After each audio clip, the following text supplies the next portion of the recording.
नमस्कार। शुरू करते हैं आज की क्लास। आज की क्लास हम कौन सी क्लास है? आज है विश्व की प्राकृतिक वनस्पतियां अर्थात natural vegetation of the world की बात कर रहे हैं। तो हम एक वर्ड बोले प्राकृतिक वनस्पतियां, अर्थात ये प्राकृतिक वनस्पतियां होती क्या हैं? ठीक है, जो नेचुरल वेजिटेशन की हम बात कर रहे हैं, नेचुरल वेजिटेशन। ठीक, यदि आप नेचर है, समझ रहे हैं, यदि नेचर है इसका मतलब यहां पर मानव हस्तक्षेप नहीं होगा। अर्थात ऐसी वनस्पतियां जहां पर क्या मानव हस्तक्षेप ना हो और वनस्पतियां स्वतः ही क्या करें, उत्पन्न हो। तो कैसे उत्पन्न होंगी देखते हैं। इसका जो प्राकृतिक वनस्पतियां हैं या वनस्पतियां हैं, वनस्पति या प्राकृतिक वनस्पति अर्थात नेचुरल वेजिटेशन, उस वनस्पति को कहा जाता है जो किसी स्थान पर बिना मानव हस्तक्षेप के प्राकृतिक परिस्थिति कौन कौन सी हैं, जैसे वह किस जलवायु में उत्पन्न हो रही है, या वहां की मिट्टी कैसी है, और उसकी स्थलाकृति कैसी है, और वहां वाटर अवेलेबिलिटी कैसी है, इसके प्रभाव से क्या होती हैं, विकसित होती हैं। अर्थात जो प्राकृतिक वनस्पतियां हैं वह बिना मानव हस्तक्षेप के उस वहां की कैसी जलवायु है, स्थलाकृति कैसी है, पानी की उपलब्धता कैसी है, उसी आधार पर वनस्पतियां उगती हैं। जैसे पानी की मात्रा ठीक ठाक है तो वहां सदाबहार बन पाए जाएंगे। पानी की उपलब्धता कम है तो मरुस्थलीय अर्थात कटीली झाड़ियां पाई जाएंगी। ठीक है, तो इस प्रकार।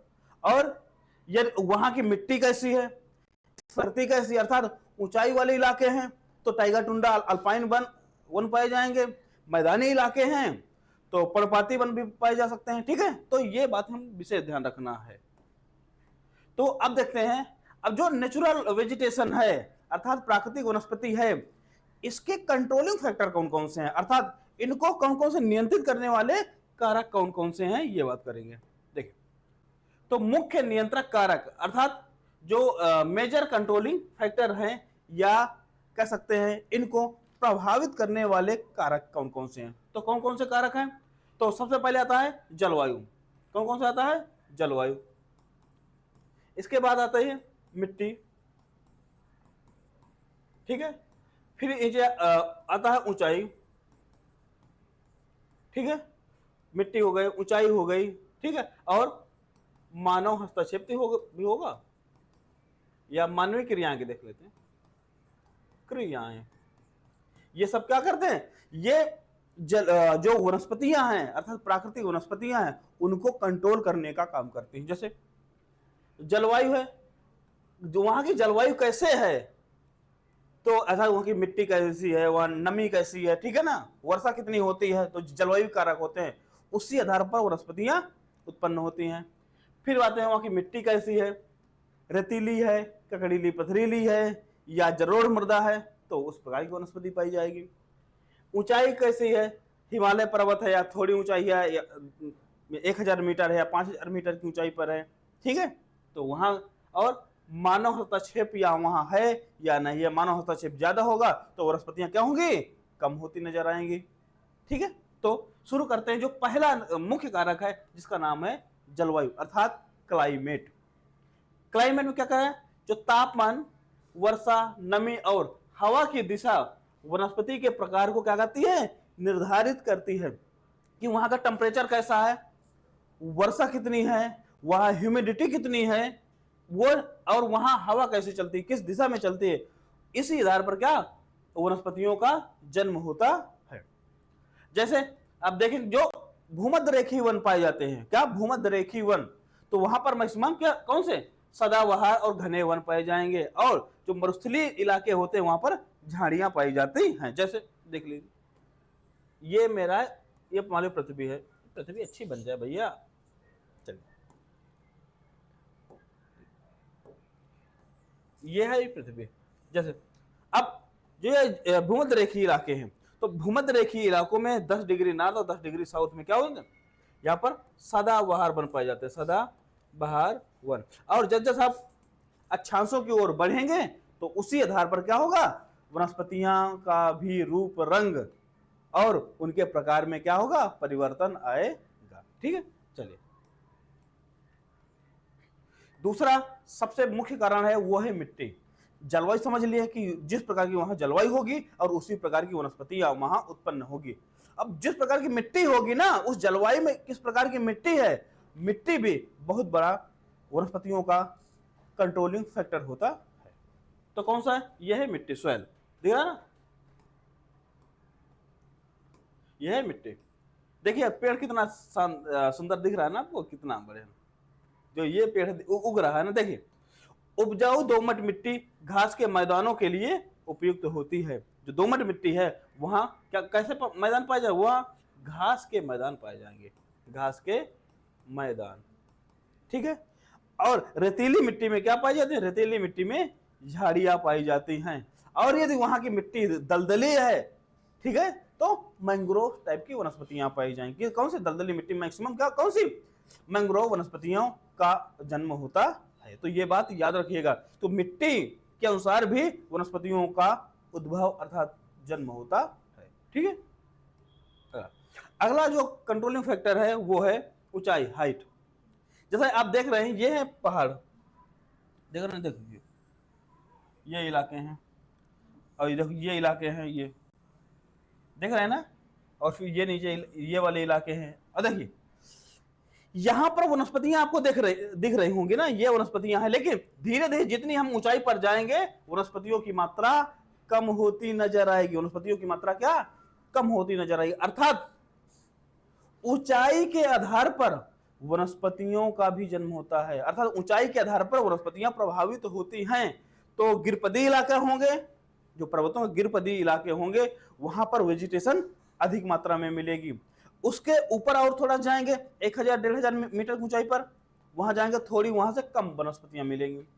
इसके और ऊपर जाएंगे टैगा वाले इलाके में, थोड़ी और टुंडा इलाके में जाएंगे तो बहुत कम वनस्पतियां मिलेंगी। वो बहुत कम, अर्थात नाम मत की, जैसे लाइकेन हो गया, इस टाइप की वनस्पतियां मिलेंगी, ठीक है।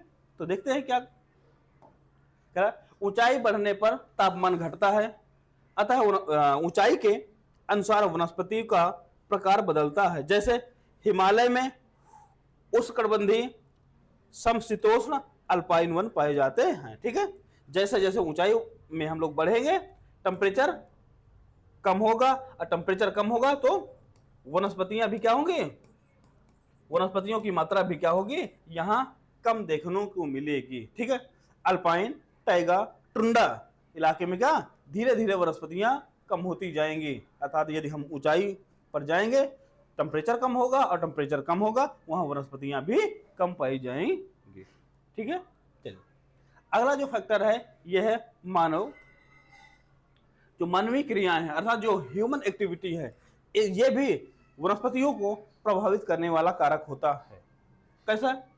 वनों की कटाई, कृषि विस्तार, नगरीकरण और औद्योगिकरण से प्राकृतिक वनस्पतियां क्या हो जाती हैं, नष्ट हो जा रही हैं। देख ले यहां पर आग लगी है जंगल में, ठीक है, यहां क्या लगी है, आग लगी है। तो क्या हो सकता है रीजन, या कृषि के लिए जंगल खाली कर रहे हो, या कोई नगर बसाने के लिए बात कर रहे हो। तो मानव जो एक्टिविटी है, तो उससे भी जो हमारी वेजिटेशन है, अर्थात जो वनस्पतियां हैं, वो प्रभावित होती हैं। तो हमने क्या पढ़ा, अभी हमने परिचय पढ़ा, परिचय के बाद हमने उनको कंट्रोल करने वाले फैक्टर हम लोग पढ़े। अब हम बात करने वाले हैं कि जो दरअसल वनस्पतियां कितने प्रकार की होती हैं, ठीक है। वनस्पतियों के प्रकार पढ़े और विश्व में किन किन क्षेत्रों में कौन कौन से वनस्पतियां पाई जाती हैं वो हम लोग पढ़ने वाले हैं। जैसे लिखा है विश्व की प्रमुख वनस्पति प्रदेश, major vegetation region of the world, major vegetation region of the world, कौन कौन से रीजन है जहां वनस्पतियां पाई जाती हैं और कितने प्रकार की वनस्पतियां पाई जाती हैं, किन किन इलाकों में वनस्पतियां पाई जाती हैं, वो हम लोग एक एक को पढ़ने वाले हैं। आपको जैसे पता है कि ये क्लास चल रही है विश्व की वनस्पतियां, जो इसके बाद लेक्चर आएगा वो भारत की वनस्पतियों के बारे में आएगा, ठीक है। तो दोनों में अंतर आपको समझ के चलना पड़ेगा। चलिए, तो पहला है भूमध्य रेखीय वर्षावन अर्थात इक्वेटोरियल रेन फॉरेस्ट। ये इक्वेटोरियल रेन फॉरेस्ट अर्थात 0 डिग्री से 10 डिग्री नॉर्थ साउथ, अर्थात ये क्या है, इधर देख लीजिए, ये है पृथ्वी इसको बोलते हैं, यह है भूमध्य रेखा, भूमध्य रेखा, ठीक है। अब भूमध्य रेखा के आसपास इलाके वाले में क्या, यहां पर वर्षा अधिक होती है, और वर्षा अधिक होगी तो नमी रहेगी, नमी रहेगी तो इसलिए यहां पर जो वन पाए जाएंगे वो हरदम सदा हरे भरे, क्योंकि पानी मिलता रहेगा तो सदा हरे भरे वन पाए जाते हैं, इसलिए इन्हें सदाबहार वन कहा जाता है, ठीक है। इसके बाद पढ़ेंगे हम लोग उष्णकटिबंधीय मानसूनी वन। उष्णकटिबंधीय मानसूनी वन अर्थात ट्रॉपिकल मानसून फॉरेस्ट। इसमें आप दो टाइप के हम लोग वन पढ़ेंगे, आर्द्र मानसूनी वन और शुष्क मानसूनी वन भी पढ़ने वाले हैं। इसके बाद शुष्क वन पढ़ेंगे जिसमें झाड़ियां भी रहेंगे, tropical dry forest and thorn scrub, अर्थात जो झाड़ियां पाई जाएंगी, अर्थात जहां जो मरुस्थलीय इलाका है, मरुस्थलीय इलाकों में ऐसी वनस्पतियां पाई जाएंगी। तो झाड़ी वाली वनस्पतियां हैं कहां मिलेंगी, ये मिलेंगी आपको मरुस्थलीय इलाकों में। तो पूरा पढ़ने वाले हैं तो आराम से सुनिएगा। चलिए फिर अगला पढ़ेंगे उष्णकटिबंधीय शुष्क, ये होगा। चलिए चौथा नंबर है सवाना या घास के मैदान, ट्रॉपिकल ग्रासलैंड या सवाना, जो घास के मैदान है वो पढ़ेंगे, किन परिस्थितियों में उत्पन्न होंगे ये पढ़ेंगे। पांचवा नंबर है भूमध्य सागरीय वन अर्थात मेडिटेरियन वेजिटेशन। जो भूमध्य सागरीय वन है, आपको पता है यहाँ पर जो खट्टे फलों का उत्पादन ज्यादा होता है, खट्टे फलों। कभी क्वेश्चन पूछा जाए ना किस प्रकार की वनस्पतियों में या कौन से ऐसे क्षेत्र हैं जहां पर खट्टे फलों का उत्पादन किया जाता है, तो कौन है, यहाँ भूमध्य सागरीय। यहाँ पर ठंडियों में बारिश होती है, ठंडी में क्या होती है, यहाँ बारिश होती है। चलिए छठवां नंबर देखते हैं समशीतोष्ण पर्णपाती वन, टेम्परेट डेसिडियस फॉरेस्ट की हम लोग बात करेंगे। सातवां नंबर बात करने वाले हैं समशीतोष्ण शंकुधारी वन, अर्थात अब हम लोग धीरे धीरे कहां जा रहे हैं, टाइगा की ओर, अर्थात जो पर्वतीय इलाके हैं अब हम लोग वहां मूव कर चुके हैं, टाइगा पढ़ेंगे। इसके बाद समशीतोष्ण घास के मैदान, टेम्परेट ग्रासलैंड पढ़ने वाले हैं। फिर पढ़ेंगे टुंड्रा। देखो टाइगा टुंड्रा ये बहुत इंपॉर्टेंट, टाइगा एंड टुंड्रा। तो टाइगा में टुंड्रा की अपेक्षा वनस्पतियां ज्यादा होती हैं, ठीक, ये बात याद रखिएगा। और फिर अगला पढ़ेंगे हम लोग माउंटेन फॉरेस्ट, जिसे हम लोग माउंटेन फॉरेस्ट भी बोलते हैं, जिसे बोलते हैं पर्वतीय वन। क्या बनेंगे, पर्वतीय वन या पर्वतीय वनस्पतियां पढ़ेंगे। अर्थात हम लोग विश्व की वनस्पतियों में 10 टाइप पढ़ने वाले, कितने, 10 टाइप्स पढ़ने वाले हैं। तो शुरू करते हैं एक एक को। पहले उठाते हैं भूमध्य सागरीय वर्षा वनों को, या भूमध्य सागरीय वर्षा वन। देखो कितना हरा भरा दिख रहा है ना। भूमध्य सागरीय वर्षा वन इक्वेटोरियल रेन फॉरेस्ट बोलते हैं। ये कहां होते हैं, ये होते हैं, ये भूमध्य रेखा के क्या, ये भूमध्य रेखा के 10 डिग्री 0 से 10 डिग्री नॉर्थ और साउथ के मध्य। नॉर्थ साउथ क्या है, ये अक्षांश, उत्तरी अक्षांश और दक्षिणी अक्षांश, ठीक है। 10 डिग्री उत्तरी और दक्षिणी अक्षांशों पर ये पाए जाते हैं। और कहां पर, ये अमेजन जंगल जानते हैं ना, हाँ, अमेजन बेसिन और कांगो बेसिन और इंडोनेशिया में भूमध्य सागरीय वन पाए जाते हैं या भूमध्य रेखीय वन पाए जाते हैं। यहां पूरे साल टेम्परेचर हाई रहता है, अर्थात 25 डिग्री से अधिक टेम्परेचर रहता है। और पूरे वर्ष 12 बजे के बाद, अर्थात जो रियल में जो बारिश होती है 12 बजे तक तो धूप निकलती, 12 बजे के बाद मौसम आता है, और 2 से 4 के बीच में बम्फर बारिश होती है, जिसे बोलते हैं हम लोग संवहनीय वर्षा। क्या, कैसी वर्षा होती है, यहाँ पर संवहनीय वर्षा होती है, संवहनीय, ठीक है, मूसलाधार वर्षा होती है, ठीक है। और 200 से 300 सेंटीमीटर वर्षा होती है, अर्थात ये कह सकते हैं कि 200 से अधिक वर्षा होती है पर डे। और ये पर डे होगी, बारिश होगी, क्योंकि दोपहर के बाद धूप निकलेगी नहीं, तो अब धूप चाहिए पौधों को, क्योंकि खाना बनाना है। तो ये लोग क्या करते हैं, एक दूसरे प्रतिस्पर्धा करते हैं। कंपटीशन यहां भी होता है, जंगल में भी कंपटीशन होता है। यदि आपको सूर्य का प्रकाश नहीं मिलेगा तो खाना नहीं बना पाएंगे तो आप मुरझा जाएंगे। तो ये कंपटीशन चलता रहता है, और कौन कितना आगे बढ़ जाए। और इनकी जो पत्तियां हैं ये बड़ी पाई जाएंगी। क्यों भैया, क्यों बड़ी पाई जाएंगी, रीजन ये है क्योंकि जितनी बड़ी पत्ती होगी सूर्य का प्रकाश उतना रहेगा। एक तो ये रीजन। दूसरी रीजन ये होता है क्योंकि रोज बारिश होता है तो इनके जड़ों में पानी ज्यादा ना जाए, कि डायरेक्ट पानी जाएगा, या डायरेक्ट पानी जाएगा तो जड़ें कमजोर हो जाए, तो बड़ी पत्तियों के माध्यम धीरे धीरे रिस कर आता है। और यहाँ पर स्तरीय वन भी पाए जाते हैं। स्तरीय वन, स्तरीय वन का मतलब क्या है? बहुत बड़े पेड़ पाए जाएंगे। मान लीजिए ये बड़ा पेड़ है, इसके बाद कुछ छोटा पेड़ होगा, इसके बाद और छोटा पेड़ होगा, इसके बाद और छोटा पेड़ होगा। इस टाइप के जो स्तरीय वन पाए जाते हैं, किसमें? भूमध्य रेखीय वर्षा वनों में स्तरीय वन पाए जाते हैं। ठीक है, पेड़ कौन कौन से पाए जाएंगे? यहाँ सदाबहार पेड़ कैसे पाए जाएंगे? सदाबहार पाए जाएंगे, अर्थात हरदम हरे भरे मिलेंगे आपको, और घने होंगे और ऊंचे होंगे, ऊंचाई बहुत होगी। जैसे कौन कौन से पेड़ होंगे? जैसे महोगनी मिलेगा, इबोनी मिलेगा, रोजवुड और रबर और बांस के वृक्ष भी यहाँ भूमध्य रेखीय वर्षा वनों में पाए जाएंगे। ठीक है, तो ये रहा आपका भूमध्य रेखीय वर्षा वन। जो अगला है ये देखिए, कितना सुंदर मानसून चल रहा है ना, बारिश हो रही, मजा लीजिए इसका। ठीक है, बारिश का मजा लीजिए। अब आते हैं उष्णकटिबंधीय मानसूनी वन। देखो कितना बढ़िया मानसूनी वन है, मानसून भी आ गया और बारिश का मजा लीजिए, और अपने यहाँ मानसून खत्म भी हो गया है। चलिए, ट्रॉपिकल मानसूनी फॉरेस्ट ये कहाँ पाया जाता है? क्योंकि हम विश्व की बात कर रहे हैं, भारत की बात नहीं कर रहे हैं, तो विश्व में ये दक्षिण एशिया, दक्षिण पूर्व एशिया और पश्चिम एशिया की हम लोग बात करेंगे। यहाँ पाए जाएंगे उष्णकटिबंधीय मानसूनी वन, जो वर्षा होगी लगभग 100 से 200 सेंटीमीटर मानसूनी वनों पर वर्षा होगी। यहाँ पर पर्णपाती वन पाए जाते हैं। पर्णपाती वन का मतलब क्या होता है? ऐसे वन जो साल में एक बार अपनी पत्तियों को क्या करते हैं? गिरा देते हैं। जैसे अपने यहाँ जो मानसूनी वन पाए जाते हैं, पर्णपाती वन पाए जाते हैं। आप देखते हैं कि जो बसंत ऋतु आता है ना अपने यहाँ, तो वहां पर अधिकतम पेड़ अपनी पत्तियां क्या करते हैं? डाल देते हैं, अर्थात पत्तियां अपनी गिरा देते हैं। वही है पर्णपाती वन। वर्ष में एक बार अपनी पत्तियां क्या करते हैं? गिरा देते हैं। ये होते हैं कौन? पर्णपाती वन। जैसे साल हो गया, सागौन हो गया, शीशम हो गया, बेत हो गया, ये है प्रमुख वृक्ष। ठीक है, अब आते हैं तीसरे नंबर की तरफ, जो है उष्णकटिबंधीय शुष्क वन या झाड़ी वन, अर्थात ट्रॉपिकल ड्राई फॉरेस्ट या थॉर्न स्क्रब। ये उपोष्णकटिबंधीय मरुस्थलीय वन होते हैं। जैसे ये पाई जाएंगे, वनस्पतियां कहीं पाई जाएंगी? ये सहारा पाई जाएंगे, थार के रेगिस्तान पाई जाएंगे। थार कहाँ पे? यह भारत में। ठीक है, अब भारत और पाकिस्तान दोनों लिख लीजिए।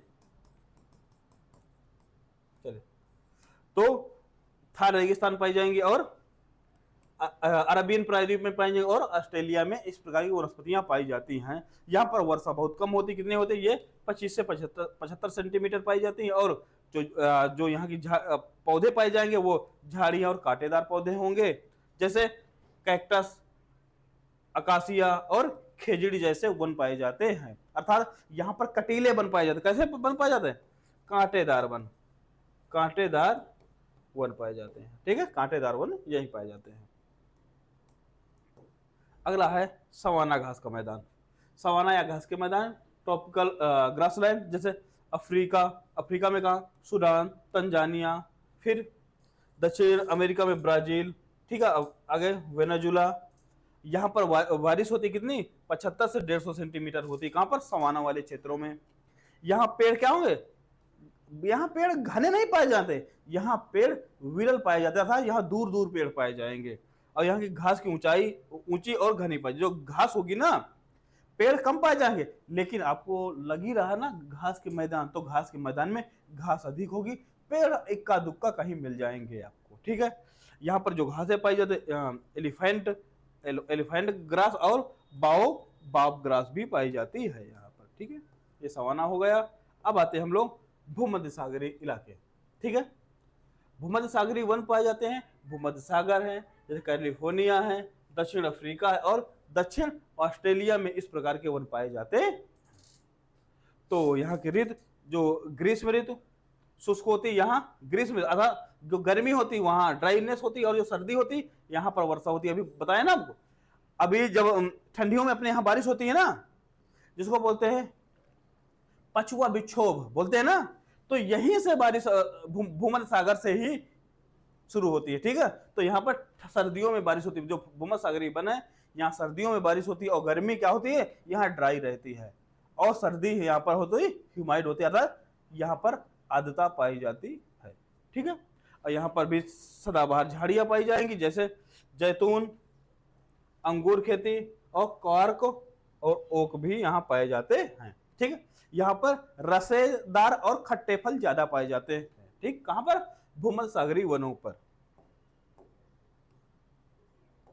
अगला है समशीतोष्ण पर्णपाती वन, टेम्परेट डेसिडियस फॉरेस्ट, जो यहां पर पाए जाएंगे 30 से 50 डिग्री अक्षांश पर, ठीक है। ये उत्तर दक्षिण दोनों अक्षांश होगा।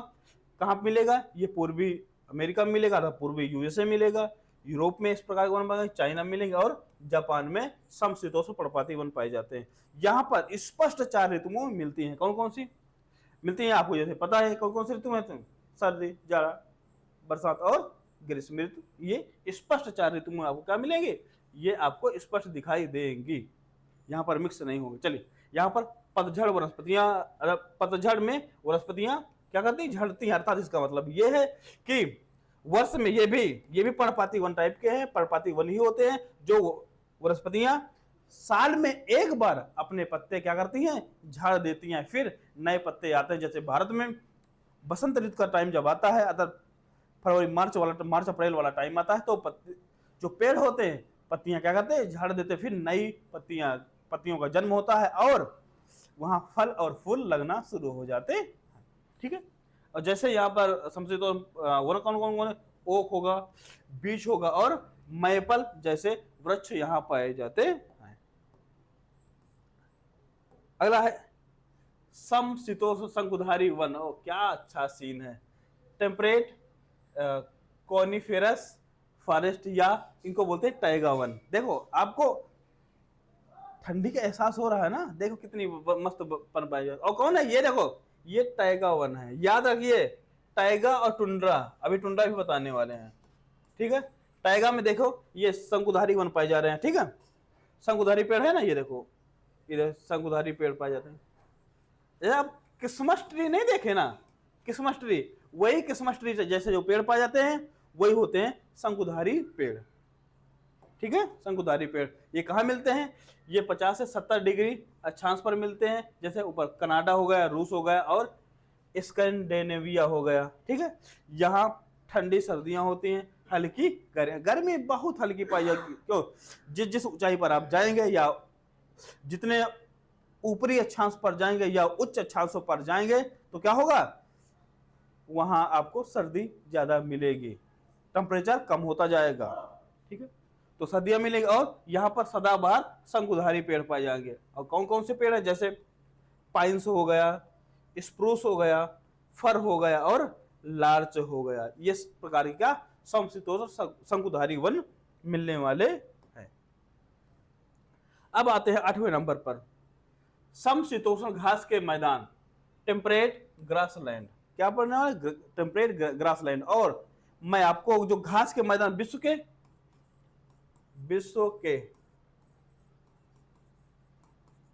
घास के मैदान, घास के मैदान, विश्व के जो घास के मैदान है मैं आपको अलग से पढ़ाऊंगा, तो परेशान मत होइएगा। जैसे अभी थोड़ा देख लीजिए, जैसे यूएसए में पेरीज मिलती है, क्या मिलते हैं? प्रेरीज, प्रेरी घास के मैदान मिलते हैं ना, यूएसए में प्रेरी घास के मैदान मिलते हैं। अर्जेंटीना में क्या मिलता है? पंपास, पढ़े होंगे ना, अर्जेंटीना में पंपास।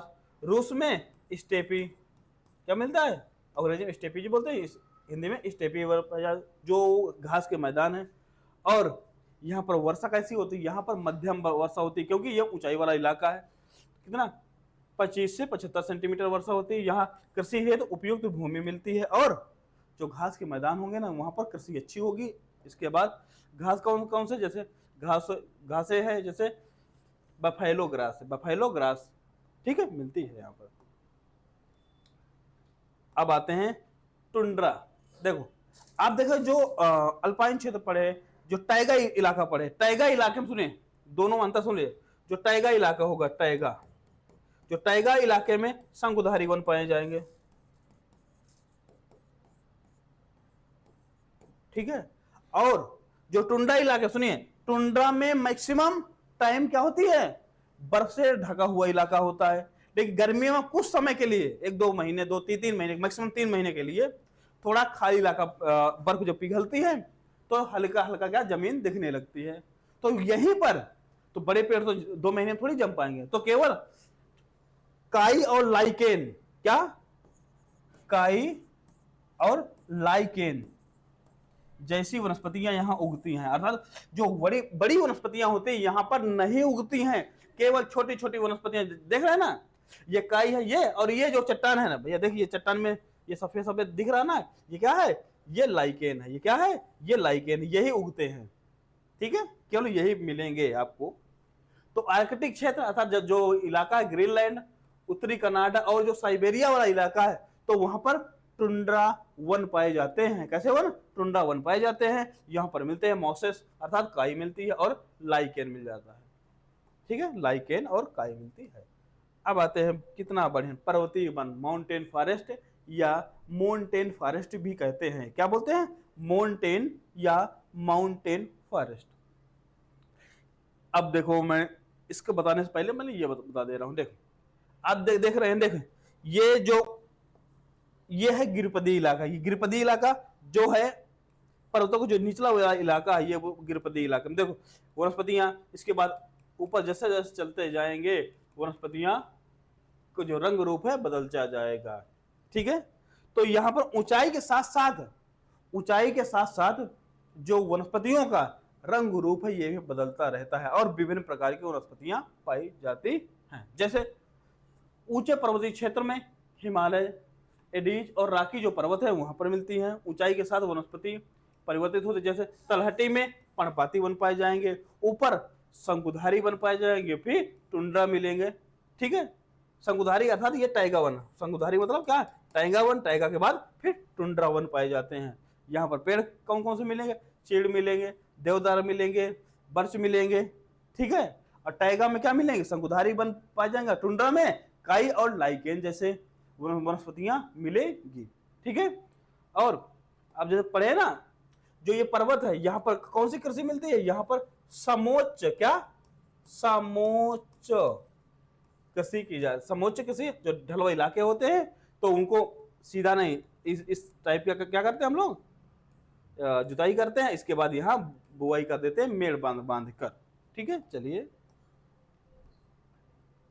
अब देखिए ये आ गया जो ऊंचाई और वनस्पति का प्रकार। देखिए जैसे 1000 मीटर है, 1000 मीटर पर कैसे वनस्पति पाई जाएगी, यहाँ पर उष्णकटिबंधीय वन पाए जाएंगे। कैसे वन, उष्णकटिबंधीय वन। यदि 1000 से 2000 मीटर की ऊंचाई वाले इलाकों में उपोष्ण वन पाए जाएंगे। फिर और 2000-3000 मीटर की ऊंचाई पर समशीतोष्ण वन पाएंगे, और 3000 से 4000 मीटर ऊंचाई पर क्या, अल्पाइन वन पाए जाएंगे, और 4000 से अधिक ऊंचाई पर कौन से वन, वही टुंड्रा वनस्पति अर्थात काई और लाइकेन मिलेगा। आप देख रहे हैं ना, पर्वतीय वन जैसा जैसा हम लोग ऊंचाई में बढ़ रहे हैं, जैसे जैसे ऊंचाई में हम लोग बढ़ रहे हैं, तो वनस्पतियों, जो वनस्पतियां हैं, वेजिटेशन है, उसका आकार और प्रकार दोनों चेंज हो रहा है। ठीक है, तो ये रही आपकी बात। तो आते हैं इन वनस्पतियों का महत्व क्या है। जो वेजिटेशन हम पढ़े, टाइगा, टुंड्रा, मरुस्थलीय वनस्पति, सवाना घास के मैदान, भूमध्य रेखीय सदाबहार वन, ये सब पढ़े। दरअसल इनका महत्व क्या है हमारे जीवन में। सबसे बड़ा महत्व है कि ये क्या करते हैं, ये जलवायु को संतुलित करते हैं, और हमारे लिए क्या देते हैं, भोजन देते हैं, और हमारे लिए क्या देते हैं, ऑक्सीजन देते हैं। ठीक है, और हमारे लिए फर्नीचर भी तो देते हैं, यही तो लेकर आते हैं। और जो आज कॉपी किताबें बनती है ना, कॉपी किताबें भी पेड़ों की छाल से, बहुत सारी चीजों से मिलकर बनती है ना। चलिए, तो क्या देते हैं हमारे लिए, ये देते हैं जलवायु संतुलन में क्या होते हैं, सहायक होते हैं और मदद प्रदान करते हैं। और वन्य जीव संरक्षण अर्थात जो वन्य जीव हैं, जीव जंतु हैं, उन्हें आवास भी प्रदान करते हैं, और ऑक्सीजन की आपूर्ति करते हैं, और औद्योगिक एवं औषधि उत्पादों का क्या है, ये महत्वपूर्ण स्रोत होते हैं वनस्पतियां। ठीक है, चलिए कभी वनस्पतियां का महत्व आ जाए तो ये पॉइंट आप लिख सकते हैं। अब आते हैं विश्व की जो प्रमुख विश्व की प्रमुख वन पट्टियां, major forest belt of the world. जो अमेजन वर्षा वन है, ये पॉइंट क्वेश्चन पूछे जाते हैं, डायरेक्ट क्वेश्चन ये आता है, इसलिए मैंने इनको अलग से डायरेक्ट लिख दिया। जो अमेजन वर्षा वन को क्या कहा जाता है, ये है विश्व का फेफड़ा। कभी क्वेश्चन पूछे विश्व का फेफड़ा किन वनों को कहा जाता है, तो अमेजन बेसिन के जो वन है उन्हें विश्व का फेफड़ा कहा जाता है। क्या कहा जाता है, विश्व का फेफड़ा। या कभी पूछे पृथ्वी का फेफड़ा, पृथ्वी का फेफड़ा, लंग्स ऑफ द अर्थ या लंग्स ऑफ द क्या वर्ल्ड, तो क्या है अमेजन वर्षा वनों के ही कहेंगे। ये कहां पर पाए जाते हैं, ये है जो दक्षिण अमेरिका है वहां क्या ब्राजील में पाए जाते हैं। ठीक है, चलिए अब आते हैं अफ्रीका वाला। अफ्रीका में है कांगो बेसिन। कांगो बेसिन घना उष्णकटिबंधीय वन है। क्या है, घना उष्णकटिबंधीय वन पाए जाते हैं। और जो साइबेरिया जो टाइगा इलाका है, टाइगा में आपको जैसे मैंने आपको बताया कि टाइगा में कैसे वन पाए जाएंगे शंकुधारी वन पाए जाएंगे। तो टाइगा वाला इलाका जो सबसे बड़ा शंकुधारी वन क्षेत्र है, कौन सा, साइबेरियन जो टाइगा है सबसे बड़ा शंकुधारी क्षेत्र। कभी क्वेश्चन पूछ सकता है कि विश्व का सबसे बड़ा शंकुधारी वन क्षेत्र कौन सा है, तो क्या बताएंगे, साइबेरियन टाइगा बताएंगे आप। दक्षिण पूर्व एशिया का जो है, जैसे इंडोनेशिया हो गया, मलेशिया हो गया, इंडिया हो गया, यहाँ पर उष्णकटिबंधीय सदाबहार वन पाए जाते हैं। कैसे वन, यहाँ उष्णकटिबंधीय सदाबहार वन पाए जाते हैं। तो आज की क्लास ये रही। जो विश्व की वनस्पतियां हैं, ये क्लास आपको कैसे लगी, जैसे भी लगी हो आप कमेंट के माध्यम से हमें जरूर सूचित करें। मिलते हैं किसी नेक्स्ट वीडियो में, तब तक के लिए नमस्कार, धन्यवाद।